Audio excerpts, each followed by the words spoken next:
In this lesson, you'll learn how to create unbound fields to display custom information within the pivot grid, and how to display values in a hierarchical layout, as well as joining fields into groups. First, I'm going to show you how to create a new unbound field and group multiple existing fields together. To do this, I run the Pivot Grid Designer. I'll click the Add button to create a new Pivot Grid field. Let's change the caption of our new field.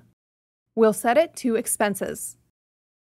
Now we'll have to configure it to reside in the data area of the pivot grid. We'll do this by setting the area property to data area. Since we'll be adding data to this field manually, we'll have to set its unbound type property accordingly. For this lesson, I'll select decimal.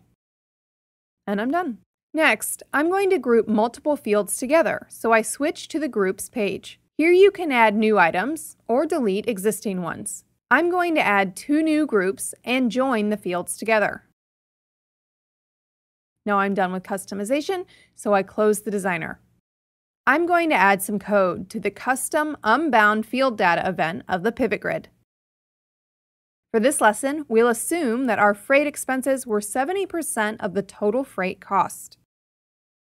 I'll run the application to see the result. You can see that our expenses column now displays 70% of the value in the corresponding freight cell. I can collapse columns to see an overview, or I can add additional filters such as city and country to display data in more detail. Thanks for watching, and thank you for choosing DevExpress.